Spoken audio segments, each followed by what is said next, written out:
Malam itu, langit di atas Waduk Gajah Mungkur bagai dilapisi kabut hitam yang pekat, menelan bulan purnama yang seharusnya bersinar terang. Angin berhembus pelan namun menusuk, membawa aroma tanah basah bercampur bau lumut yang menyengat. Di kejauhan, suara jangkrik dan kodok bersahutan, menciptakan irama mencekam yang seolah memperingatkan, jangan datang ke sini saat matahari terbenam.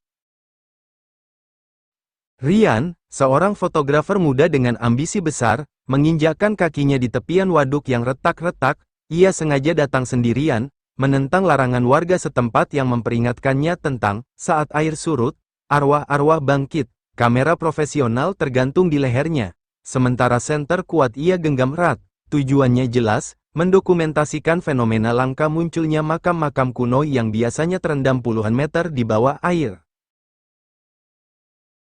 Semua ini akan menjadi bahan eksklusif, gumamnya yakin, menatap hamparan lumpur kering yang membentang seperti lahan mati. Di kejauhan, siluet nisan-nisan tua tampak berdiri miring, beberapa sudah patah dimakan waktu. Ia tidak tahu, malam ini akan mengubah hidupnya selamanya, sebab di balik kamera yang siap merekam, ada sesuatu yang jauh lebih mengerikan sedang mengintai, siap membawanya menyelami teror yang terkubur puluhan tahun di dasar waduk. Waduk Gajah Mungkur bukan sekadar bendungan biasa. Dibangun antara tahun-tahun 1976 sampai tahun 1981, proyek ambisius ini menenggelamkan 51 desa dan memaksa 13.000 keluarga meninggalkan tanah leluhur mereka. Air yang kini terlihat tenang menyimpan tragedi masa lalu, rumah-rumah yang runtuh, jalan setapak yang hilang, dan ribuan makam leluhur yang terpaksa ditinggalkan. Konon, proses pembangunannya diwarnai kejadian aneh. Para pekerja kerap mendengar suara tangisan dari lokasi yang akan dibendung. Beberapa makam keras kepala, tetap utuh meski sudah berusaha dipindahkan. Basuro tidak mau pindah, bisik seorang kakek pada Rian sebelum ia berangkat, kuburannya sampai sekarang masih muncul tiap musim kemarau. Yang lebih menyeramkan, warga percaya proyek ini dibantu makhluk gaib.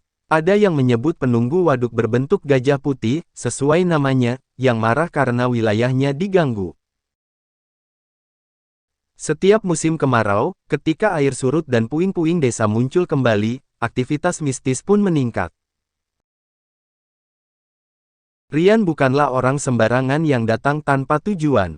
Sebagai fotografer spesialis urban legend, ia sudah menjelajahi 23 lokasi angker se-Jawa sebelum akhirnya tiba di Waduk Gajah Mungkur. Di tas ranselnya yang sudah usang, tersimpan kliping koran kuning tentang kasus-kasus misterius di waduk ini. Yang paling mengusik pikirannya adalah kisah seorang anak perempuan bernama Sari yang hilang tahun 1998. Jenazahnya ditemukan 3 hari kemudian, bisik Rian pada dirinya sendiri sambil memeriksa perlengkapannya, dalam posisi berlutut memeluk nisan Basuro, dengan senyum mengerikan membeku di wajahnya. Foto koran yang ia simpan menunjukkan sesuatu yang membuat darahnya bergidik, tangan kecil Sari tampak menghitam seperti dicengkeram sesuatu dari dalam air. Kameranya yang mahal itu bukan sekadar alat kerja. Bagi Rian, ini adalah senjata untuk membuktikan apa yang tidak bisa dijelaskan logika. Jika arwah benar-benar ada, tekadnya, malam ini aku akan menangkap buktinya. Ia tidak menyadari bahwa di balik niatnya itu, ada sesuatu yang sudah mengawasinya sejak ia pertama kali menginjakkan kaki di tepi waduk. Angin malam berdesir pelan menggerakkan dedaunan kering yang berserakan di tanah retak. Rian menginjakkan kakinya perlahan, setiap langkahnya meninggalkan jejak dalam di lumpur yang sudah mengering. Senter kuat di tangannya menyapu gelap, memotong kabut tipis yang menyelimuti permukaan waduk. Sinar itu menangkap bayangan-bayangan aneh, batang pohon mati yang menjulang seperti tangan-tangan pencakar langit, batu nisan miring yang membentuk formasi aneh, dan di kejauhan, sesuatu yang bergerak. Tiba-tiba, sinar senternya menangkap pantulan aneh dari sebuah nisan besar. Rian mendekat dengan hati berdebar. Nisan itu berbeda, lebih terawat, dengan ukiran huruf Jawa kuno yang masih jelas terbaca, Basuro, penjaga perairan. Di dasarnya, terdapat sesajen segar, bunga kembang sepatu yang masih merah segar dan abu dupa yang masih hangat. Siapa yang masih merawat makam ini setelah puluhan tahun? Dari balik bayangannya sendiri, Rian melihat sesuatu bergerak di permukaan lumpur. Jejak kaki kecil muncul tiba-tiba, mengarah langsung ke arahnya. Jejak itu basah, seolah baru saja keluar dari air. Tapi tidak ada sumber air di sekitar mereka. Perlahan, Rian mengangkat kamera, jarinya gemetar menekan shutter. Kilatan lampu kamera menerangi kegelapan, dan untuk sepersekian detik, ia melihatnya, sosok kecil berdiri tepat di belakang Nissan Basuro. Kilatan kamera Rian membekukan segalanya dalam sepersekian detik, gadis kecil itu berdiri tegak di balik Nissan, baju putihnya yang basah melekat di tubuh kurus, rambut hitam panjangnya meneteskan air yang tak henti mengalir. Yang paling mengerikan adalah matanya, atau lebih tepatnya, ketiadaan mata. Di balik helai rambut basahnya, hanya ada dua lubang gelap yang kosong namun terasa menatap langsung ke dalam jiwa Rian. Dunia seolah berhenti berputar. Udara menjadi dingin menusuk tulang, lebih dingin dari malam musim kemarau seharusnya. Rian merasakan sesuatu mengalir dari hidungnya, darah. Darah itu menetes ke tanah retak, membentuk pola aneh sebelum diserap bumi dengan cepat, terlalu cepat. "Kamu, siapa?" Suara Rian pecah, nyaris tak terdengar. Gadis itu mengangkat tangan kanannya yang pucat kelabu, jari-jarinya yang terlalu panjang menunjuk ke arah kamera Rian. Bibirnya yang biru meregang dalam senyum yang tidak wajar, menunjukkan deretan gigi tajam seperti ikan predator. Dari mulut mungilnya keluar suara yang bukan berasal dari satu sumber saja, suara puluhan orang, tua muda, laki perempuan, berbisik bersamaan. "Kami menunggu lama." Tiba-tiba LCD kamera Rian bergerak sendiri, gambar-gambar sebelumnya tergulung cepat, berhenti pada satu foto yang tidak pernah ia ambil, gambar dirinya sendiri sedang tidur di kamar kosnya seminggu lalu, dengan sosok gadis kecil itu berdiri di sudut gelap, mengawasi. Rian tersentak mundur, punggungnya membentur nisan lain yang dingin seperti es. Napasnya memburu, membentuk kabut pendek di udara dingin yang tidak wajar. Perlahan, matanya menelusuri ukiran-ukiran aneh di nisan Basuro, bukan hanya nama dan tahun, tetapi simbol-simbol yang membuat darahnya beku.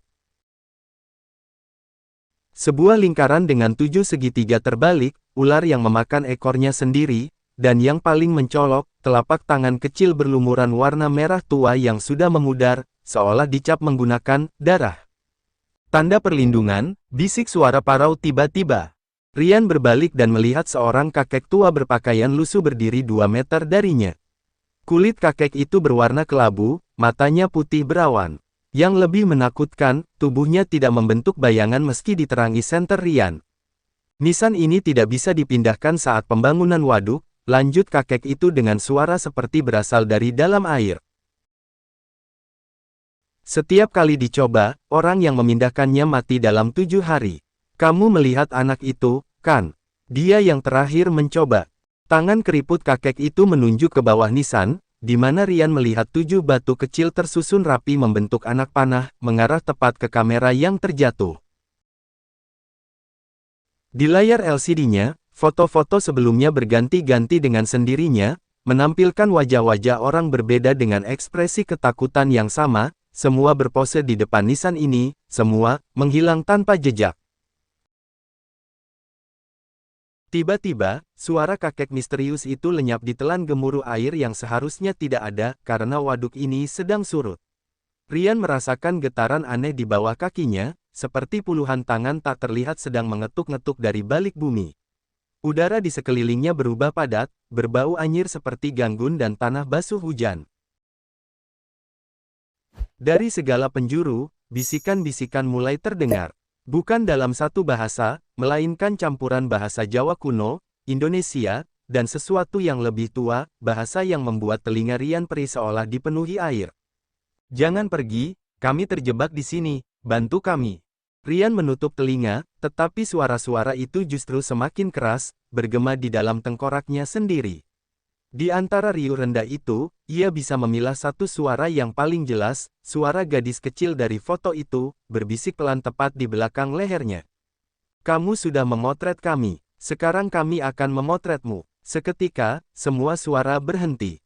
Dalam kesunyian mencekam itu, Rian mendengar sesuatu yang jauh lebih mengerikan, suara shutter kamera mengklik sendiri, berulang-ulang, semakin cepat, diikuti bunyi gelak tawa yang memenuhi seluruh area waduk. Rian berbalik pelan, tubuhnya gemetar tak terkendali. Suara shutter kamera tiba-tiba berhenti, digantikan oleh derik panjang seperti pita film yang putus. Dari balik kabut tebal yang tiba-tiba muncul, sebuah sosok tinggi menjulang perlahan mendekat, wanita berkerudung hitam dengan gerakan tak wajar, seperti boneka yang digerakkan oleh tali tak terlihat.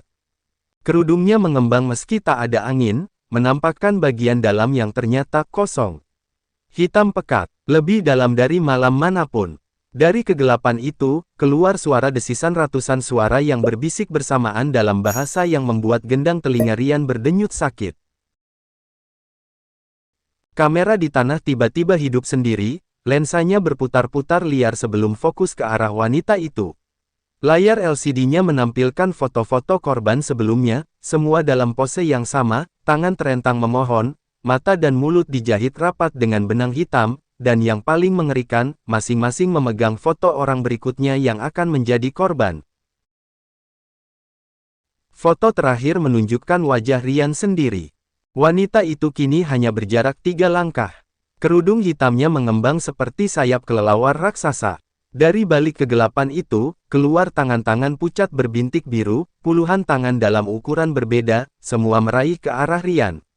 Bau anyir amis memenuhi udara, bau yang ia sadari sekarang, bau mayat yang sudah lama terendam air. Tiba-tiba, seluruh tubuh Rian terlempar ke udara seperti ditolak oleh kekuatan tak terlihat. Ia jatuh tersungkur di tanah kering, jauh dari tepian waduk.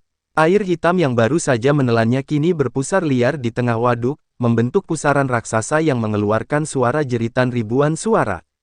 Dari dalam pusaran itu, tangan kecil gadis itu muncul untuk terakhir kali, memegang erat kamera Rian. "Kami sudah dapat yang kami mau," bisik suara itu di kepalanya. Dengan ledakan air yang mengguncang tanah, pusaran itu lenyap seketika, meninggalkan waduk yang sunyi dan kering sepenuhnya. Rian gemetar melihat ke bawah, di tangannya tergenggam erat kartu memori kamera. Tubuhnya utuh, tapi ketika ia menyentuh lehernya, ada sesuatu yang aneh, 3 garis insang kecil yang masih basah.